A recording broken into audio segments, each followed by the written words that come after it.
Hey everybody, welcome to another episode of Thru FM. It's a little bit late, but now that I'm late, I'm back on my original schedule of doing these sort of at the beginning of the month. So I guess it all kinds of works out. Today we're going to do something a little bit different. I've been working on a couple of topics that are, I guess, more meatier topics. Something I just got to do a little bit more, not really research, but just kind of think about more and play a couple more games and that kind of stuff. So I thought I'd go with sort of a lighter topic. Today I'm going to talk about like my top 10 favorite gaming podcasts or gaming media kind of thing.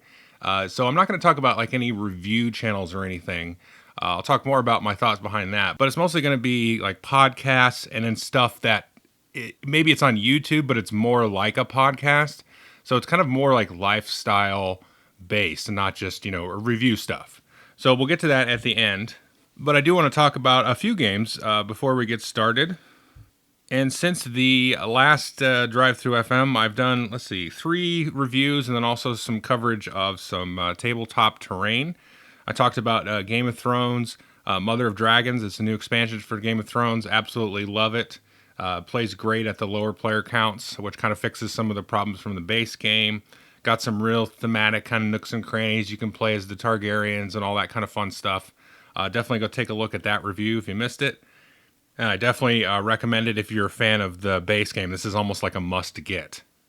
Also talked about, like I said, some terrain for Warhammer Quest Blackstone Fortress.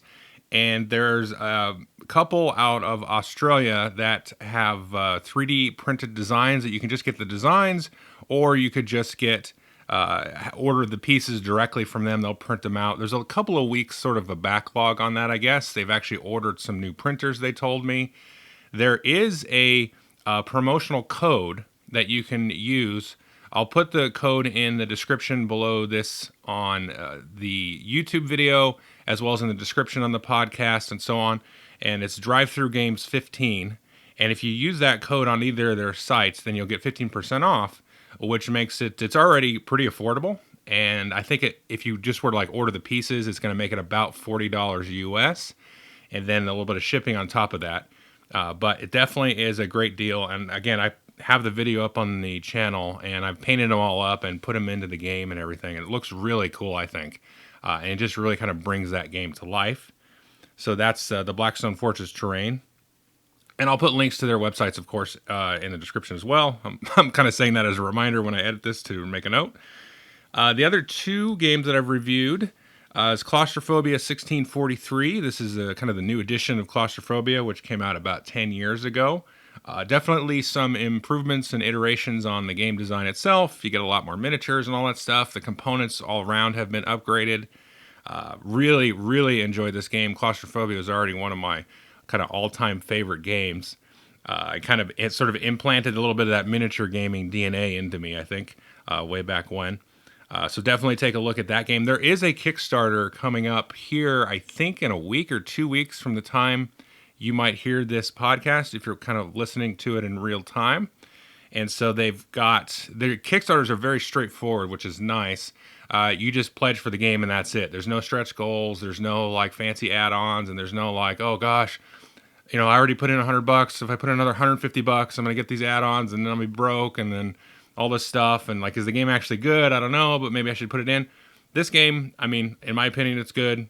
And you just put in, I think it's about $100 for the game with shipping, and then you can get it. And I think they're going to be also funding some cool sort of extras. This is going to actually fund some music and stuff for it. So there might be some other kind of bells and whistles with this one.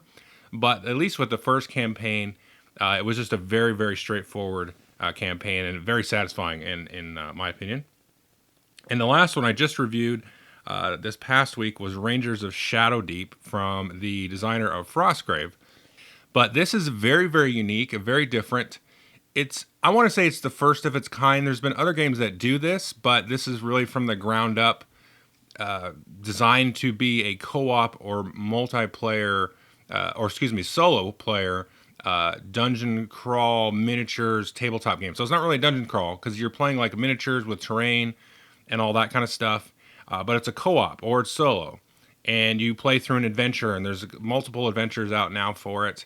And you can just take whatever miniatures you've got. If you've got Descent, you've got a bunch of stuff for Frostgrave or Warhammer or whatever, you can throw it in, throw some terrain on the table, kind of set the table up, based on the scenario and the story. And it's a very kind of linear story in some ways, but there is some replayability. There's like an event deck mechanic that you use a normal deck of 52 cards. Lots of cool, smart little things in here, and really just a blast to play. So that's Rangers of Shadowdeep there. I can tell you, I was hoping to get a review out for Gugong prior to this, but it will be dropping probably a day or two after you listen to this. Gugong is brought over by Tasty Minstrel Games if you live in the U.S. It's a design by Andreas Stedding, who did Hansa Teutonica, which I really liked. I believe he also did Stouffer Dynasty or something like that. I can't remember the name of that one. That was a really cool game, but it didn't have many copies printed of it. But Hansa Teutonica I really enjoyed back in the day, and my game group really liked it. Gugong is a Euro. It's got a real kind of weird twist, which seems to be kind of Andreas Stedding's sort of DNA, is you kind of take a Euro and, you go, oh, that looks like a Euro. And then he has this really funky mechanic. Euros are kind of like that, where it's like, hey, we've got a little funky mechanic. It's a twist on the thing you've seen 100 times. But for some reason, his stuff seems to be even funkier to me. So wait for the review on that, because it's talking about the mechanics, verbally, audibly, probably won't do it good service. But really, I'm really enjoying Gugong. The only thing I'd say about it now is I do not like it whatsoever with 2 players.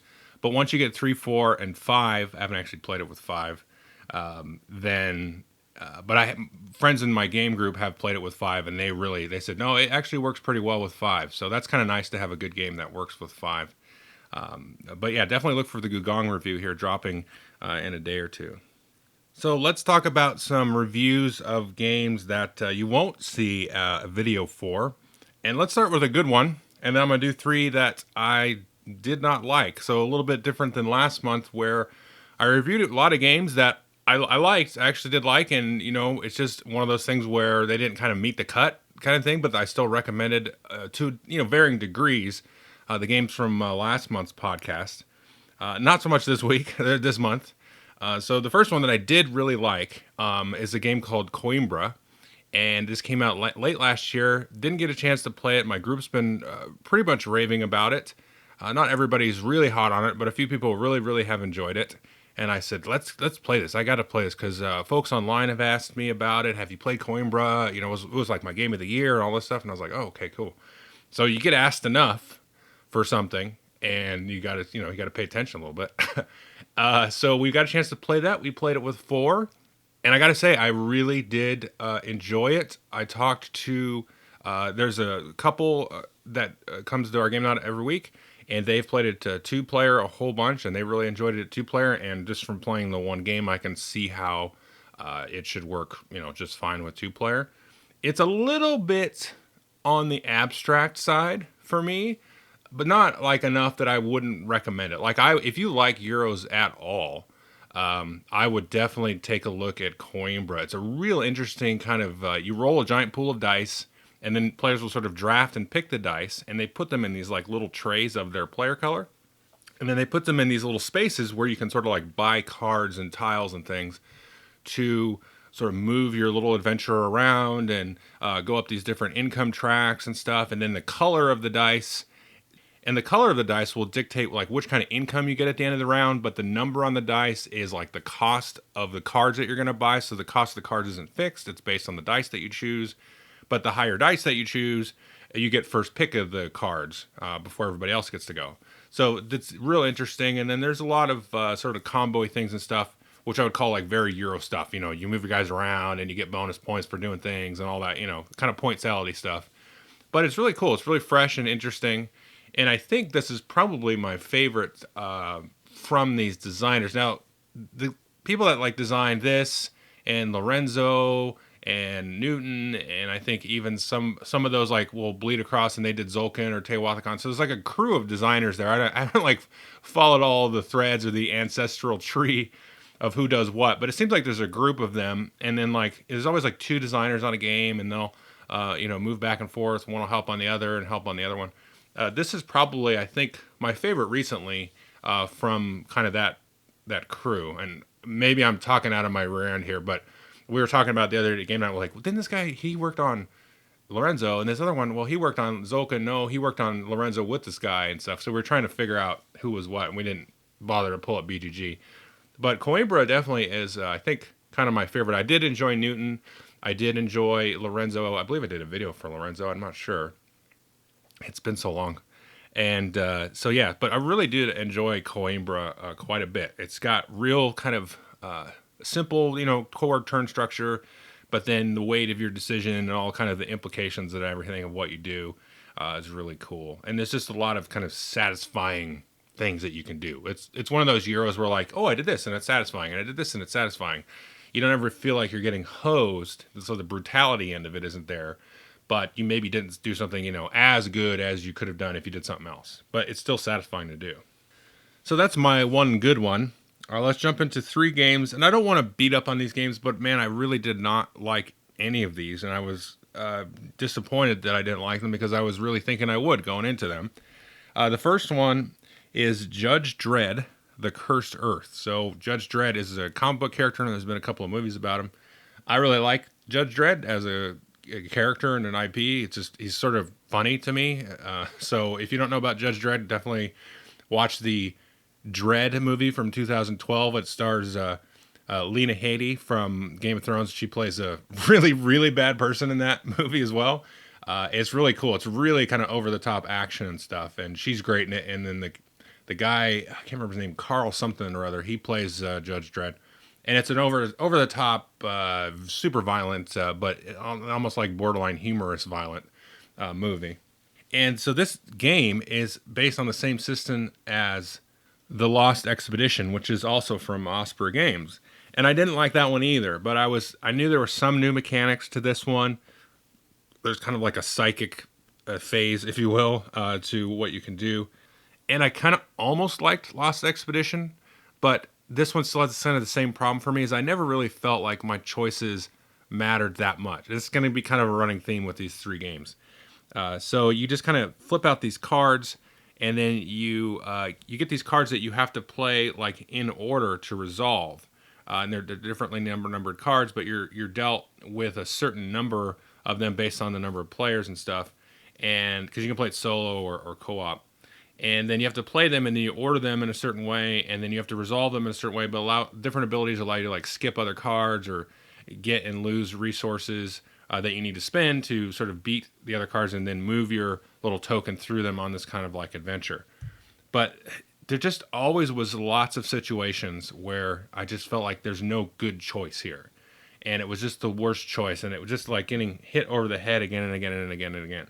And so that's really... I really was hoping to like this because of the theme and because some of the other mechanics that you could do where you can kind of like see into the future, so to speak. But even so, I just really didn't have a good time playing the game. And the designer has done lots of other games that I've liked. We're Sindas Volk and The King is Dead. And those are really the 2 games that I really enjoy, both those games. I still have both those games in my collection. But yeah, I just did not enjoy this one whatsoever. It just felt like the handcuffs were just too strict for me on this particular game. So that was Judge Dredd, The Cursed Earth. On the other hand, on the other side of the coin, there's a new game coming out from the designer of Race for the Galaxy, Tom Lehman. He also did New Frontiers, which I really enjoy, and it's called Res Arcana. It's a new game from a new publisher, Sandcastle Games. And this is kind of a resource conversion game. It's based in alchemy. And there's a big stack of cards in the center of the table, a bunch of like magic items. And then there's like these big, massive quest cards that you try to go on. And you get a hand of cards, or I should say like a deck of cards. And then that's like your deck for the game. You have these 10 cards. And then each player gets a choice of one or two mages, and then they pick one, and that gives you kind of a special ability for the turn. And then you just get and like convert resources the whole game. And the turns are very quick. You just like take an action, and you either discard a card to get some resources, or you play the card and you pay for it with the resources, and then you'll have more cards in front of you that have little actions that you can do on your turn. So you kind of like tap the card and then do the action. And eventually what you want to do is take cards that are worth points. So there'll be some monument cards, like I said, some like giant quest, sort of big achievement cards that cost a lot of resources. And there's like little dragon monster type cards that you can attack to the other players, and they'll lose a life resource, which is just one of the different resources that you can get. Or if they want to block it, they maybe have a card they can tap, or they can discard a card to block it, and so on. In this game, kind of on the other hand of it, it was like a little bit not brutal enough, because, well, except for the case where maybe somebody gets a dragon out early and you don't really have anything out to sort of defend against it. But once you do, then it's not as big a deal, because it's like, oh, I have the card tapped, that card does nothing for the rest of the game, basically. But it was just so easy to sort of just get resources and just turn them in and build a little engine and just kind of run with it. And it was really just the deal of the cards. Because once you get your deck of cards, you have 10 cards, you're like, okay, so I definitely need to get this card out first, and then this card, and then this card. And you shuffle up your deck, and then you draw, and you're like, well, I didn't get that card, so dig, get the card, get your engine going, and it's just a race. And you're pushing and doing lots of fun things, like, converting resources and doing all this kind of stuff, but it just, to me, it lacked complete tension, whereas the Judge Dredd game was like constant, like, the game is trying to kill me. This game was just kind of, after the first few turns, kind of going through the motions, just racing to see like who happened to get a slightly better engine than the other player. And like I said, there is a little bit of interaction with the dragons and stuff, but then you just kind of like are burning through an engine, like, okay, you did this, I did this, you did this, I did this, you did this, I did this, oh, you got enough for these now, and then you can go. Because once you get all the cards out, there's not really, how do I say this? There's not really like a hidden surprise that, oh, well, let me look at your cards for a minute. Yeah, you're going to get that big achievement in like 3 turns. So, then you just know not to go for it, or maybe it's too late by the time you realize that. So, yeah, it just seemed kind of like after the beginning, the rest of the game was going through the motions. So everything was kind of like front loaded into the game. Especially, I think, if you did the drafting variant, because typically the normal rules is you just kind of deal out 10 cards, and then there's that, and you have to build your deck out of it. I thought that's the part that's kind of neat about it, where you get your 10 cards, you're like, okay, what is my best engine here? And you figure it out, but then you shuffle the cards, so you just go, okay, well, maybe I got the card, maybe I didn't, and I want to dig through it and discard cards to draw cards. Yeah, so I don't know, it's okay, but the way that the game ends just makes me not like it, because there's nothing. It's like all like premeditated setup stuff in my brain, and then we just kind of play. And like I said, the interaction is just sort of almost not even there. So that's Res Arcana. And the last game is probably my biggest disappointment, and that is Comanauts. I was really looking forward to this game. I had a chance to demo it at Gen Con. And the premise of the game, and I might still recommend the game for somebody that was really interested in this. So basically, there's a doctor, or professor, or mad scientist almost, who slips into a coma because he's trying to build this large, like, technological device to save the Earth from kind of environmental type of disaster kind of thing. Well, through that process, he ends up slipping into a coma and then triggering this device like too early, let's say, and then that's actually creating like a black hole. It's going to destroy the Earth. So they have this technology in this future world where people can kind of go and interface psychically and psychologically with sort of a compatible person. So for whatever reason, you and the other players at the table have been identified as being able to match up with this doctor, and you kind of go in as sort of a Inception kind of idea, where you kind of get into their thought process and you go into their imagination and their sort of dream world, and you walk through a bunch of their memories and different sort of psychological traumas from their history, And from what I can see, nothing like too serious. Just kind of random things that might be sort of a psychological trauma. You know, maybe somebody yelled at you, or you were at some weird place, but nothing like physical or abusive or anything that I could see. But for some reason, there's these spirit kind of things or something that is amplifying those events to a point of like, you know, almost attacking this doctor. So you get in there, everything's kind of exaggerated and distorted, and it's almost like a cartoon world in a way, or something like that. So everything's kind of blown up. And so you're kind of walking through these different pages on this giant book, and each one of those is like one level or one scenario in the campaign. And you're trying to go in there and you do combat and stuff, and you kind of unlock puzzles and stuff, and not necessarily puzzles, but you can search areas and do things like that. So that super got me excited about it. And when I played the demo at Gen Con, you know, it's like, oh, this thing's really neat. And it's based on the Stuffed Fable system, which Jerry Hawthorne, the designer, also did, and that's more of like a kid's game. So this is sort of like Stuffed Fables for adults, I guess you could say. And so the core of the game is you have a giant bag of dice with different colored dice, and you take those out and you can spend them on different things. Like certain dice will allow you to do fighting, other dice will allow you to do anything, other dice will allow you to move around. Well, any dice allows you to move around and stuff like that. Certain dice will search, and so you roll a dice and you have to beat a number.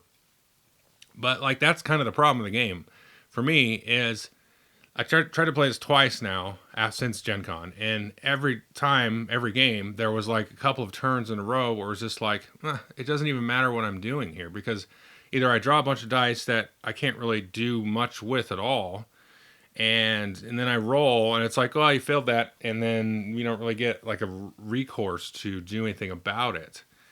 And I don't know, the couple of scenarios that I played were interesting, but they were also just like not. I felt kind of like detached from them, and I don't know. The one we played at Gen Con was a little bit more interesting because you were like in the kid's house, the doctor's house when he was a kid, and so that was, you know, interesting to me. And these other ones were these different events, and you know he was like more of an adult or a teenager in those events, and so they were just super like vague and abstract and stuff. So I felt like I was just at that point, I kind of detached a little bit from what was going on, and it was more just like a weird kind of real simplistic combat game, or like a very simplistic dungeon crawl. You move here. Oh, did you search the treasure? What wouldn't be a treasure? It would be some, you'd find some person or something in the crowd or something like that.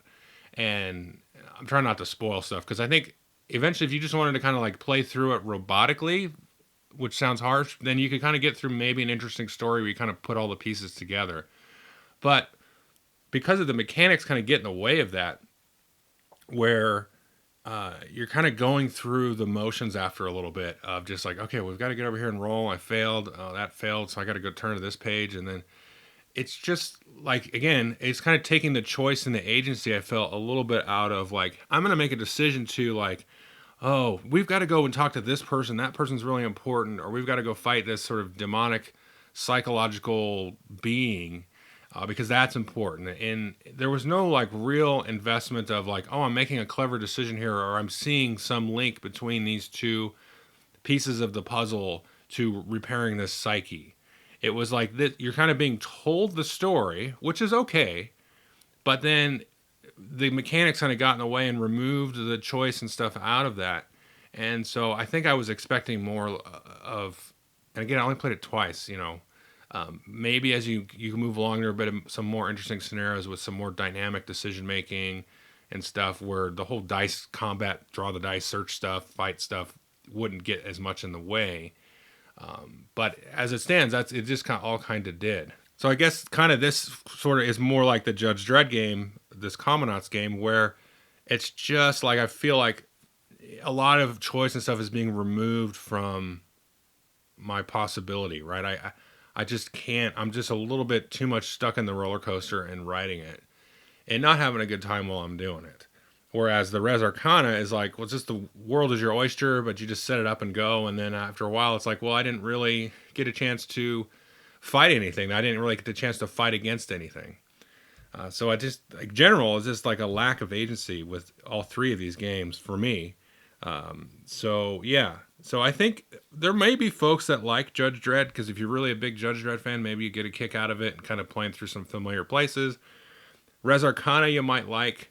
I think if you maybe Res Arcana would be good as sort of a lighter, maybe not a gateway, but like a next step sort of game, because it's a little bit more complex than a gateway, I guess. But that could be a fun game if somebody hasn't played a resource conversion game a lot, then that probably would be a decent little starter. And Comanauts, if you're really into that story and that theme sounds really interesting, which to me it really is, then maybe I would recommend that. Anyway, so let's take a quick little break here, and then I'll kind of come back with my top 10 favorite gaming media and try not to get myself into trouble for not mentioning certain people, but there's a method to my madness.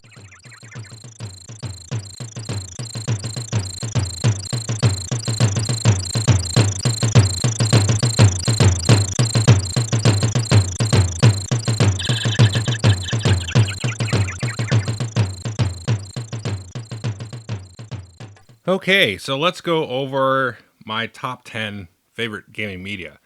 So like I said at the beginning, there's not going to be any like review channels or anything like that. There's not going to be any battle report channels, because what I did is I actually broke this into two groups of 5. One is going to be the board game, like the top 5 board game things. And then the other one's going to be top 5, basically like Warhammer things, because there's not really a lot of like miniature agnostic channels other than, I would say, Guerrilla Miniatures Games, who does battle reports, which I'm leaving out of this because in the miniature world, like, battle reports are kind of like the reviews of board games. So but Guerrilla Miniature Games, he does battle reports for like everything you can think of, like very obscure indie games. He's kind of what introduced me to Frostgrave in some ways. Most places are either 40k battle reports or Kill Team battle reports, and there's very little Age of Sigmar battle reports out there, although there's some. And then I also want to preface this because I know a lot of people in the board game media world, of course, see them at conventions and stuff, and I'm friends with some of them.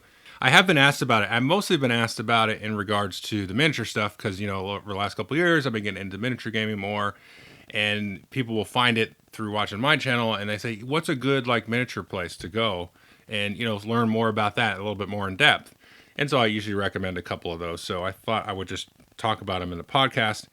And literally there's 5 of them. And I was like, well, I should do the 5, board game podcasts that I really like. So the 5 board game ones are going to be just podcasts. The miniature stuff is going to be a mix of stuff. It's podcasts and kind of like YouTube channels that are basically might as well be podcasts. And again, this is just stuff that's like in my rotation. This is stuff that I listen to. I listen to all 10 of these things every week. It keeps me occupied on my commute to work, at lunch or whatever. And, so this is stuff that keeps me going. I just listen to, and, sometimes I'll fast forward it. They're talking about something I already know about. Like if they're reviewing a game on one of these podcasts, I'm like, I already know about this game.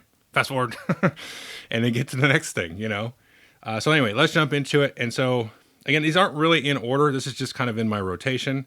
We'll do the 5 board games, and then we'll do the 5 miniature related things, or the Warhammer related things, really. So the number 5-ish is Shut Up and Sit Down, which is obviously a big review channel on YouTube. For my tastes, and I swear to God, if any of them ever listen to this, I like their podcast a lot, and I like it way more than their reviews. And I'm not saying they do bad reviews. I just really like the podcast.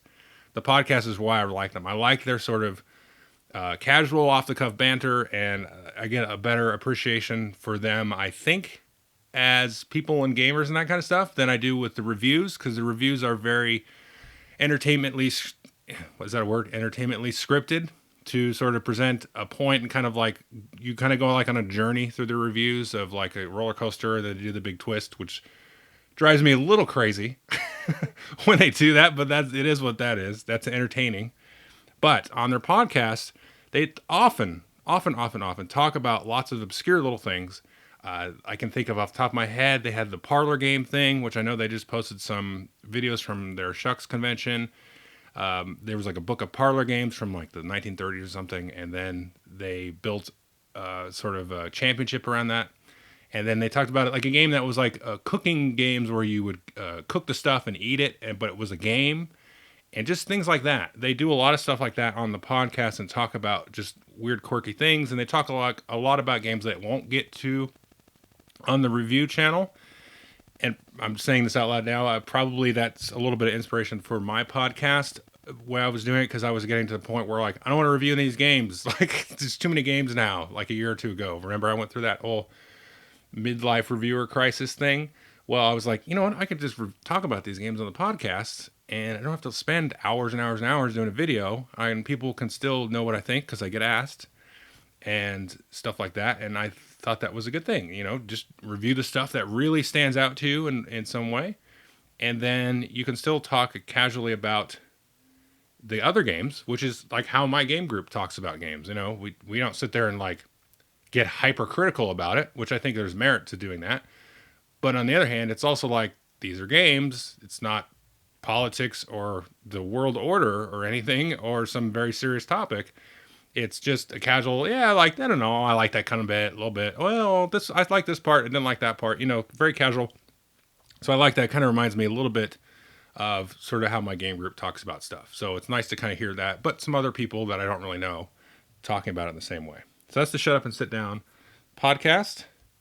And the next is number 4, I guess, is the Ding and Dent podcast. And these guys, Charlie and Raph, they also, I know Charlie does writing for Geek and Sundry and stuff like that, and Miniature Market, or used to do for Miniature Market, I think.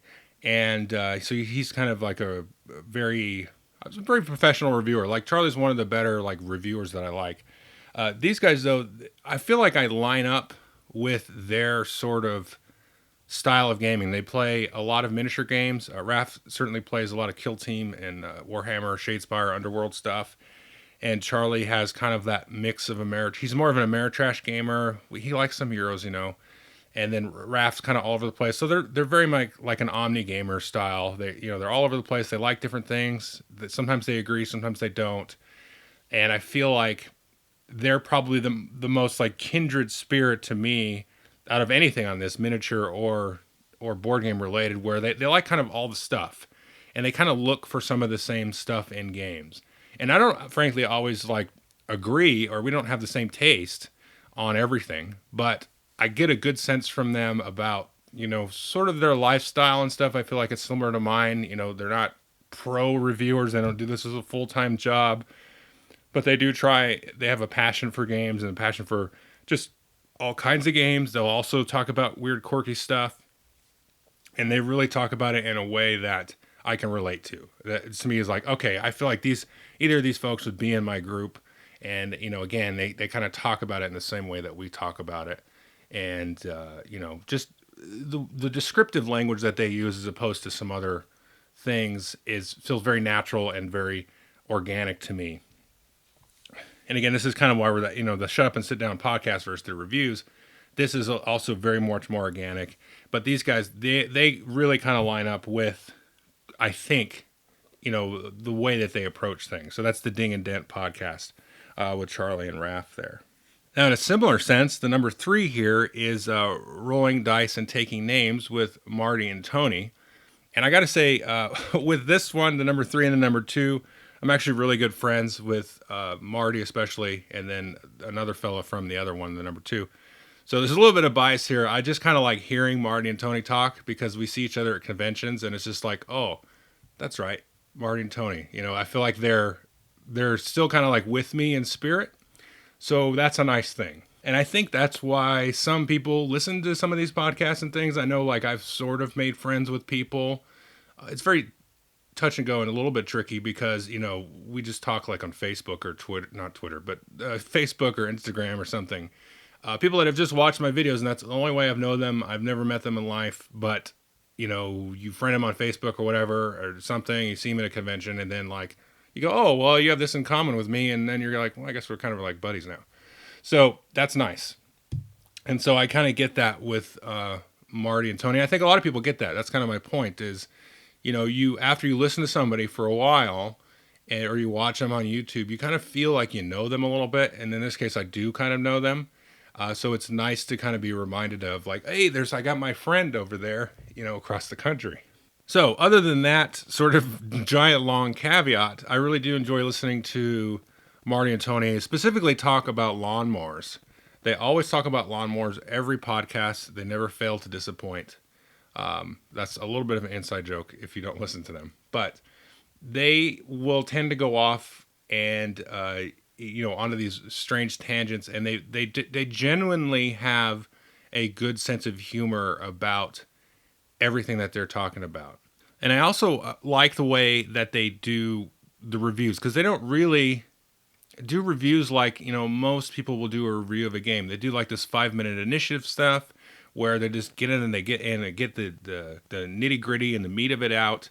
Then they'll do the squirrel segments where they just talk about all kinds of stuff, which I think they've sort of developed like the natural way of talking about things on a podcast, just like all these other podcasts that are out there, but they've really sort of taken it and twisted it and says, you know what? People like to jump topics all the time on a podcast, because they do.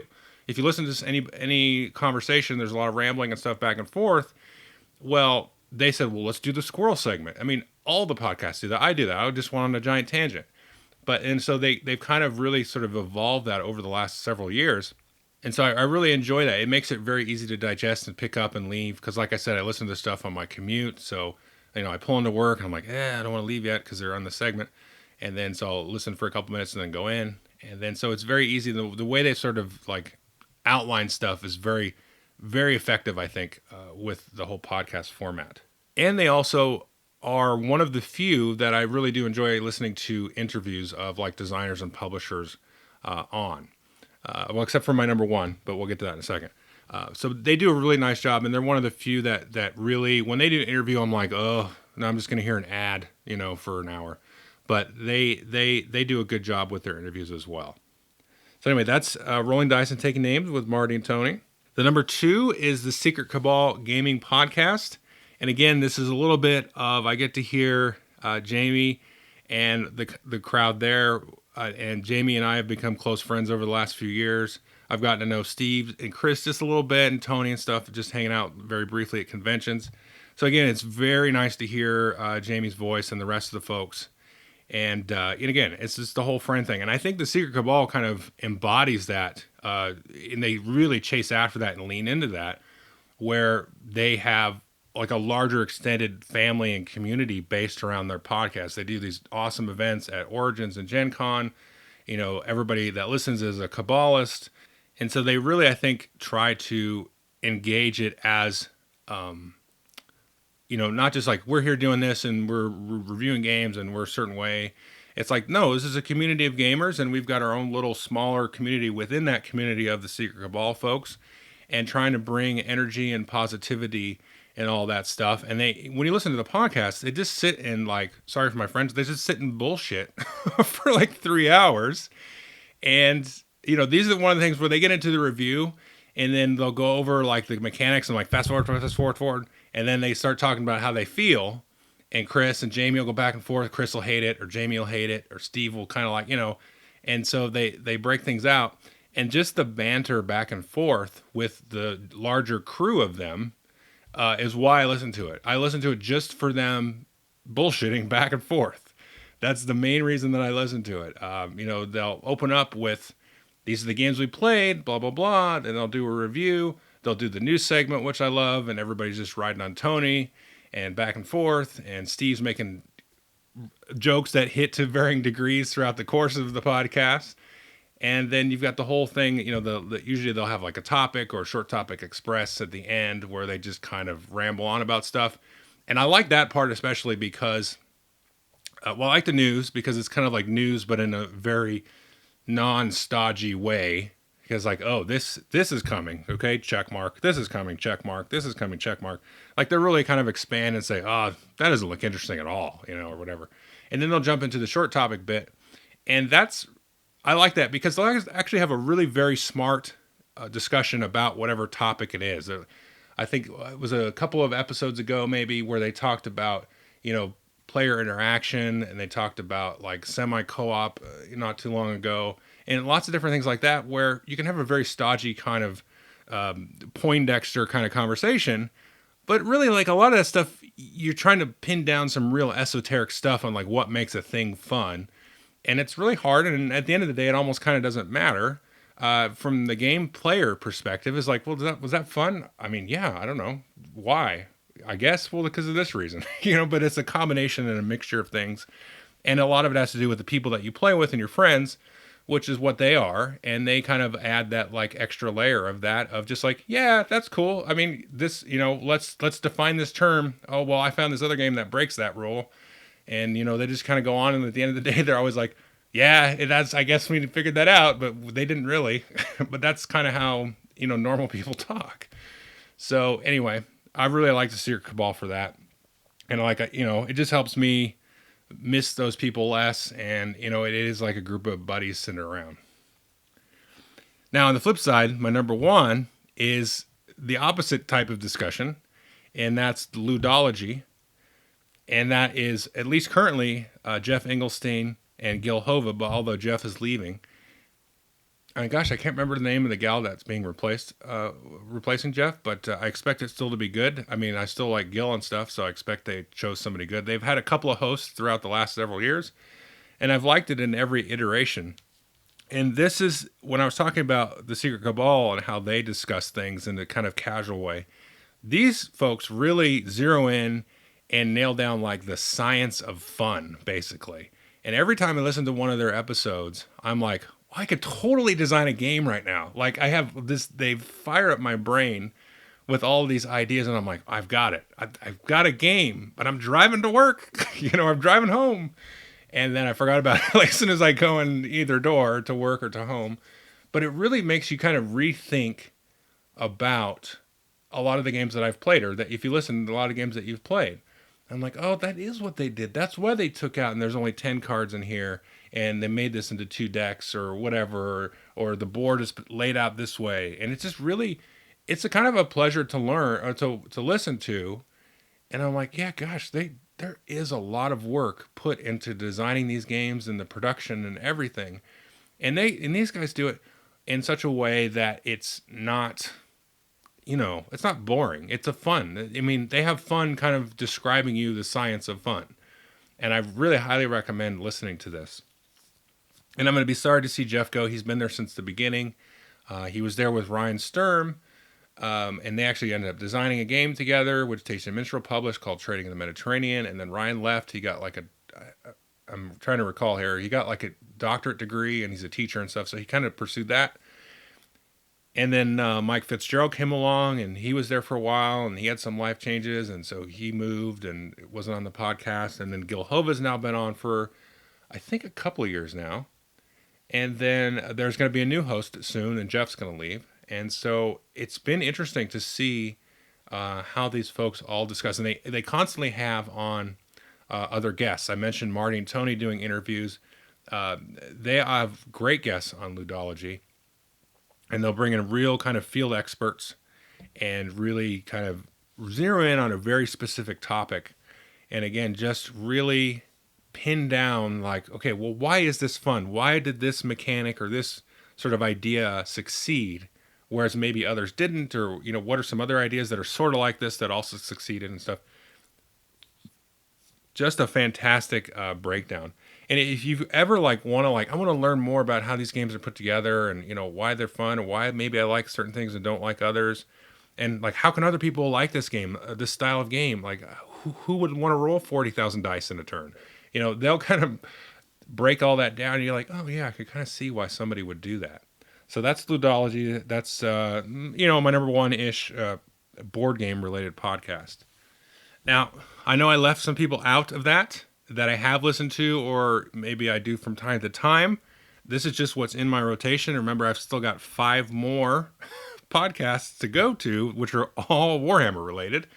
So this is not like a knock against anybody else. I'm not going to name anybody else that I also listen to from time to time, because I don't want to hurt anybody's feelings, because that's, I understand, because I do this kind of stuff myself. So, but just know that there's a lot more good people out there, 100%, 100%, that I've left off this list. And maybe throw in the comments a podcast that you listen to on anything, Warhammer or board games or anything that maybe I just haven't discovered yet as well. So I tell you what, let's take another quick break, and then I'll do the top 5 Warhammer podcasts.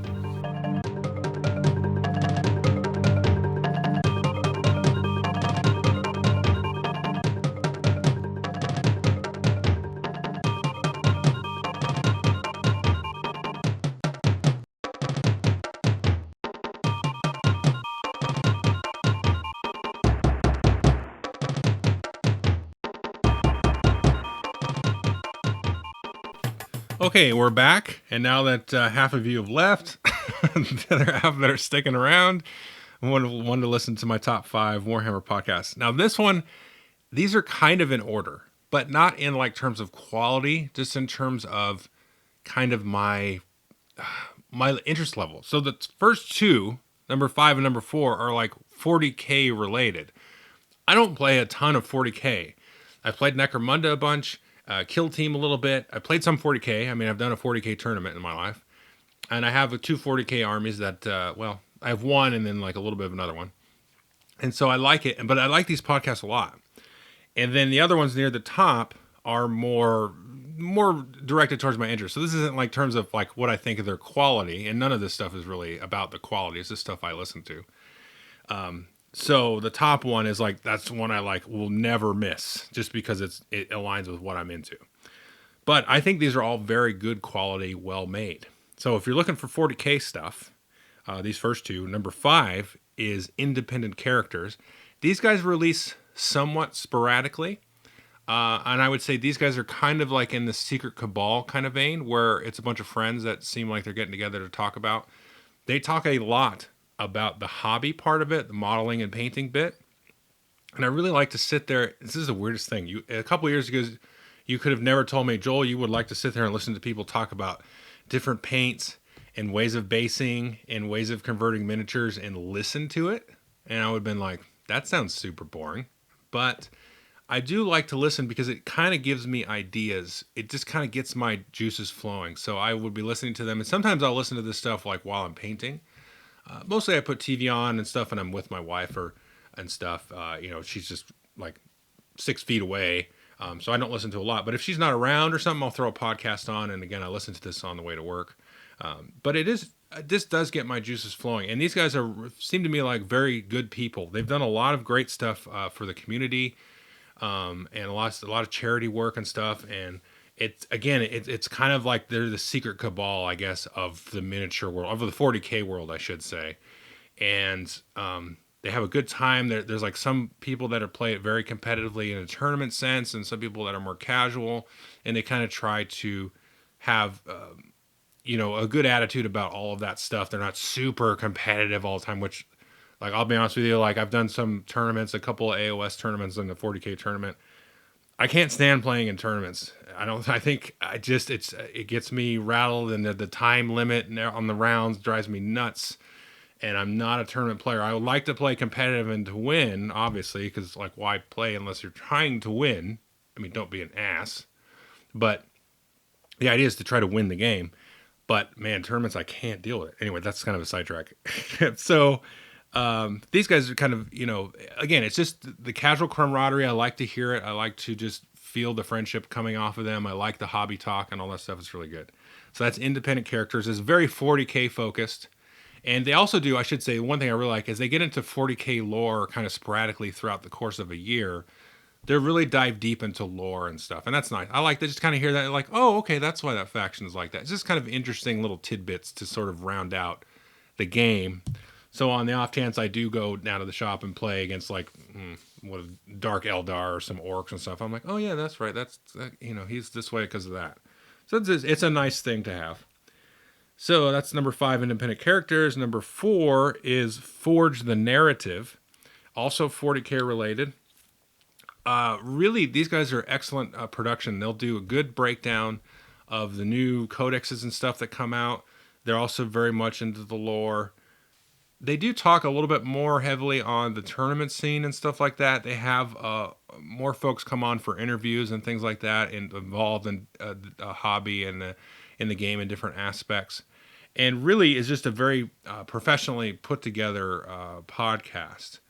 And like I said, they do focus more on the competitive side of it, but I also find from listening to these guys talk, it kind of does help my, I would say my ability, or at least like new ways to kind of look at playing these large scale games. Even though it's 40K related, a lot of the topics and sort of tactics and things that they talk about would relate to like an Age of Sigmar or any miniature game, really, even a small scale skirmish game. And they do talk about kill team, off and on, relatively frequently. And so a lot of the stuff they talk about is, is sort of the tournament side of it. But I think just in general, even though, like I just said, I don't really like tournaments, I feel like it's helping me kind of understand the game more. And even though it's 40K related, I still can apply a lot of it towards Age of Sigmar. And it just kind of understands me a little bit more of that design space in terms of large scale, mass kind of regimental, whatever combat. They do a really good job of sort of presenting that and allowing me to kind of digest that and think about things in a different way. Because like I said, this stuff is pretty new to me. It's only a couple of years now I've been into this. And especially the larger, bigger tables full of like massive amounts of units and stuff. This is just a whole new headspace for me. But these guys really do a good job of that, even though it's more 40K related. So that's Forge the Narrative. Now, number 3 is interesting. So the top 3 here, these are actually all YouTube channels. But they aren't, like I said, they aren't battle reports. They aren't just like doing reviews and stuff like that. So number 3 is Tabletop Minions. And this is just one guy. And he does a video every Friday. And then he does a sort of a live chat every other Sunday. And that's it. And he does a great job. He'll pick some topic every Friday to talk about. It could be hobby related, modeling, painting. It could be like attitude related, like just about like, hey, you really want to paint a 2,000 point army? Well, you're overwhelmed. What's a good way to think about that? How to chop that out? How to approach it? And he does it. It's a weird way because he does it in a very casual way in some sense, but there's definitely like thought process and preparation put into each of the videos he does every single week. So he'll either take, like I said, some kind of off-the-wall painting or basing or conversion technique and just talk about it for, 9-10 minutes. Or he'll talk about motivation, or how do you decide which army you're going to play, or just some kind of, random topic, what's the best primer, or what's this and that, and all that stuff. And he just does, he just picks whatever he feels like talking about, but then he does it really in a thoughtful way. And it's nice because it has at the same part kind of a natural feel like, you know what, this is on top of my head. I want to talk about it. I want to present it. And then he'll do it in a way where, he's like, well, let me think about it a little bit. And then he'll present it to you and give you a good sense. So every time I watch one of his videos, I'll be motivated to do something. Like, I've got that unit sitting there. I want to do that. Or, I've thought about starting this project for this terrain project or whatever. Or, I thought about doing, and even it gets to the point where it just gets my brain juices flowing. And I'm like, I wanted to do a video about that.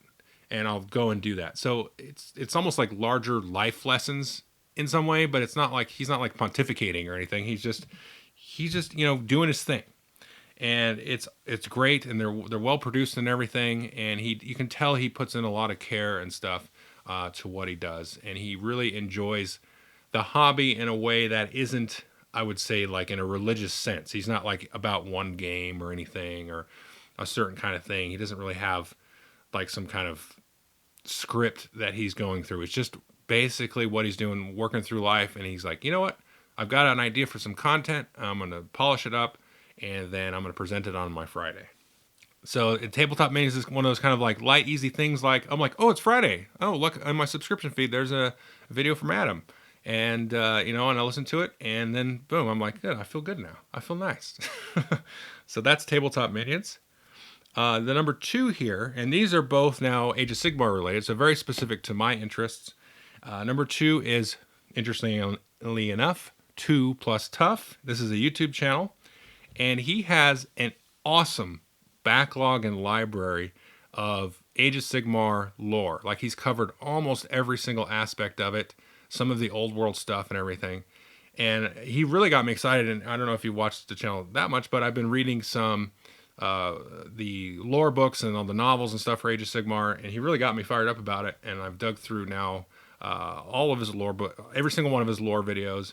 When there's like a new release or something like this past week, The Skaven just came out for Age of Sigmar. So he does like a week-long lore series on Skaven. And that's cool because like if you're like, oh, I want to get into Skaven, and they just came out, and you 9 times out of 10, this guy will either that week or maybe the week after, he'll have like a 5-part series about like their leaders and which gods they worship or whatever, and what are the different units and how do they kind of fit into the lore. And he'll talk about new Age of Sigmar releases and stuff a little bit. You know, like if they come out with a new Start Collecting, it's like, well, this is good because you've got this guy and this is your battle line. You know, he'll go over that kind of stuff too. Really like him for his lore bits though. And the one kind of takeaway is he's not just like talking about the lore like some curmudgeonly old Warhammer douche, right? He actually gets into it, and when he gets into the lore, he's not like religious about it, which drives me crazy. You know, you get like these Star Wars fans and 40K fans and fantasy fans or whatever, and like, well, this is the way it's been since 1972, and this is the way it's going to stay, and all that stuff, which is stupid and annoying and regressive, I guess is the right word. He'll be like, okay, here's the lore, here's the bits, here's what we know factually. And he's like, you know what I really like about this is this. He'll take like every episode, he'll be like, oh, we just talked about Clan Pestilence. And the thing I really like about that is X. And then he'll talk about what makes that particular unit or leader or whatever really cool in his mind. And I like that. I'm like, oh, that's cool. You gave me that sort of background and sort of the facts and the quote unquote history. Here's the takeaway from his perspective and why he thinks that's neat. And I'm like, that's really cool. I like that. And he does it in a way that is just very pleasant to listen to. And he seems like an all-around good fellow in that way. So, yeah, that's really neat. So that's 2+ tough. That's kind of my number 2 there. And then my number 1 is, the channel is not called Warhammer Weekly. The channel is Vince Venturella, who is a amazing award-winning painter. But every week, every Wednesday, him and his buddy Tom, and they usually have a guest on, do a Warhammer Weekly live show on YouTube. And of course you can watch it after the fact, which I usually do because Wednesdays are terrible for me in terms of my free time. And so I usually watch it the next day or the next day or two, and they'll just talk about what's going on in Age of Sigmar. It's just a weekly podcast about Age of Sigmar. And maybe they'll talk about other stuff a little bit, but it's like, what's the new news, what we've heard, what's the stuff that's coming out. They'll do lots of speculation. They'll pick an army. I mean, recently they've talked to Skaven and Beastclaw Raiders, and they'll bring on like an expert. You know, maybe that's won some tournaments with that army and so on. And then on Fridays, Vince will do like a topic, and he'll say, hey, I've been thinking about this. And it's like a little 9-10 minute thing, kind of like Uncle Adam on Tabletop Minions. He says, what do you think? You know, this week he talked about the new Flesh Eater Courts. And he's like, you know, now you can do a giant army of these giant flying bat dragons. And what do you guys think about that? And then next week will be a new topic. And then usually at some point on the weekend, I don't know if it's every week, but it seems like it is. It's he'll do like a very amazing painting tip, a very exhaustive how to do this painting thing.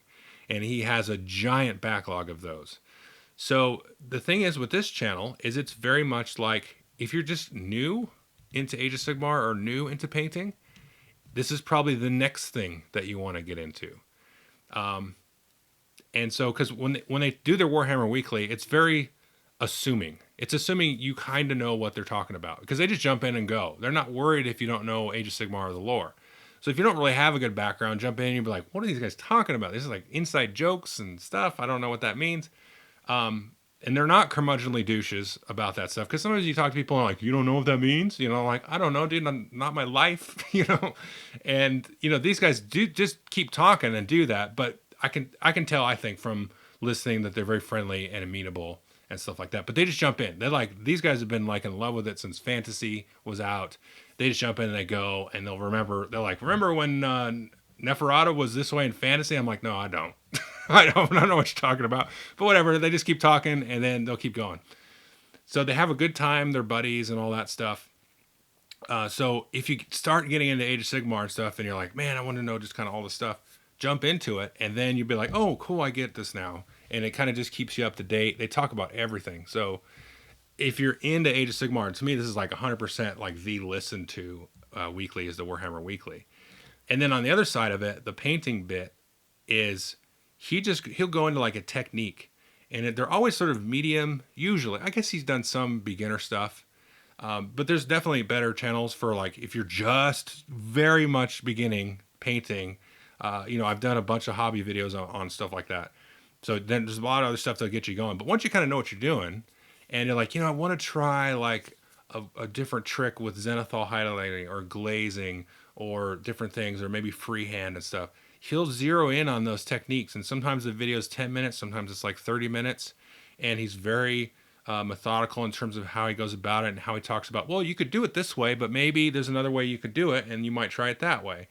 And those are excellent videos, and you're like, God, my painting is stuck. Like I feel like I'm at a certain point and I can knock this stuff out, but I'd really like to try this technique out or grow and improve this way. And 9 times out of 10, he's going to have a video there. You're like, oh, okay, I could totally try to do that. And so it's just, for me especially, it's been a way for me to kind of feel comfortable trying some different techniques like that. So every week he's got, him and Tom have Warhammer Weekly, and then also his topic thing, and then also some kind of painting hobby related thing. So that's the Vince Ventrola, and I'll have links to all of these different things in the description in terms of where you can find their feeds or their YouTube channels or whatever. But that is all of the things for this week or this month. So hopefully again you guys have heard of a new podcast you hadn't heard of or something like that, and have a good month. Definitely look forward to Gugong coming out here, as well as, I'm not going to spoil all the reviews and things, but I got some other fun stuff I'm excited to talk about. And that's pretty much it. So have a good month. Take care.